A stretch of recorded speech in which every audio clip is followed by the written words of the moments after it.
Hello, welcome from the European Cancer Congress 2015 in Vienna.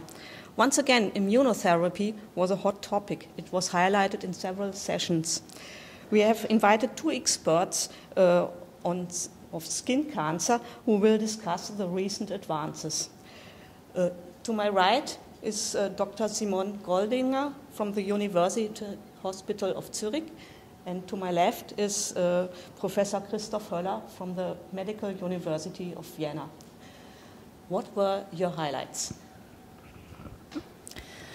So we have heard about new updates on a trial comparing anti-CTLA-4 antibodies and anti-PD-1 antibodies towards anti-PD-1 antibodies alone and CTLA-4 alone.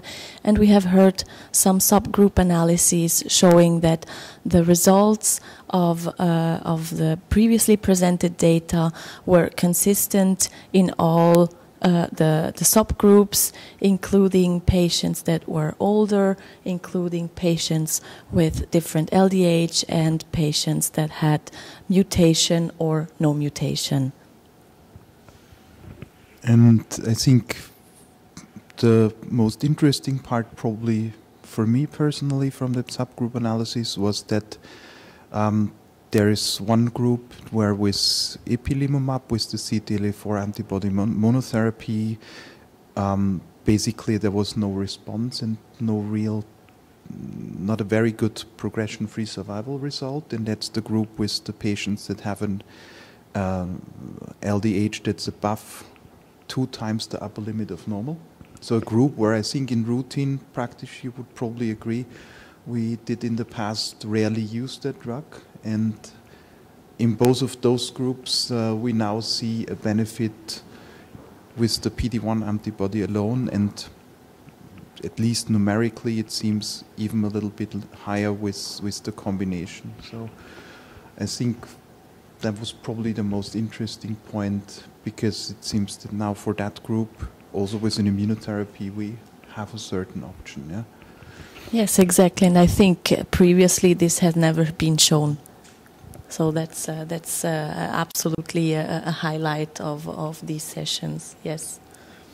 And I think what's interesting in combination with that is that we have seen another update that now comes not from the area of immunotherapy but from targeted therapy. It was from a study comparing a BRAF inhibitor monotherapy to a combination of a BRAF inhibitor and a MEK inhibitor. So it was the COMBI-V study. And I think basically what we always thought is that these highly active kinase inhibitor therapies are something that we that we ideally use very late in our algorithms and might still be the best alternative also for LDH high patient, for patients that are worse off. The interesting thing is that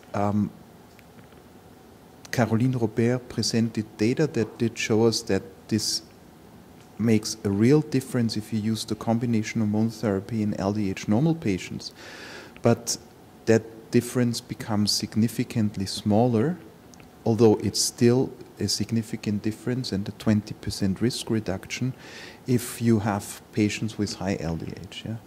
And so I would be interested, how do you see that now? Does that shift how we thought about these types of therapies? I think we have to evaluate carefully when we will start treating with targeted therapy and when we will treat with patients with immunotherapy. And I definitely agree with you that until now we always thought that targeted therapy was ideal for patients with high tumor burden and that were very advanced melanomas, and I think based on the results that we have seen now, we will have to switch gears and see what the future studies will show. I think there are studies ongoing that look also at this issue. Were there other highlights at this Congress? Well, I think if we talk about skin cancer in general, we have seen great preliminary results of anti-PD-1s in Merkel cell carcinoma that I think are really, really promising, and there we have to further study or have higher numbers. But I think that anti-PD-1 antibodies as of a treatment with high mutation load and high virus components and rearrangements will be a very, very good treatment also for Merkel cell carcinoma. Do you agree with that? I would absolutely agree, and I personally have to say that is probably my highlight from this meeting in the area of skin cancer. And I think that really with that data in a tumor where basically you only had very short-lived action with chemotherapy in the past and not really anything that would keep the patients responding for a longer time, I think it's mandated now with this data to do a very quick study, and probably a study that allows crossover after progression in the chemotherapy arm, because I doubt that anything else, even if it's based only on a very small number of patients, would still be ethically possible to do now that that type of data is out. And I think that that's really practice changing in this field here. So thank you very much for this interesting discussion. And do you want to add a final conclusion? We are very excited about the new treatment available for melanoma, and I think we're slowly getting into a situation where we can take the word cure in our mouths, which has never been possible before. I think there's still a long way to go, but I am very confident and happy to see this. Yeah, Christoph? Maybe as a final conclusion, I think we can add some of the future outlooks that we have that were discussed today in an immunotherapy session that just ended some minutes ago. I think very high level presentations where we have seen that probably the question of markers that would help us to see which patients can respond to a therapy is important, and that it will probably most definitely in the end will not be the expression of PD-L1, but will be rather composite endpoints that might really help us to keep apart who will benefit from these therapies.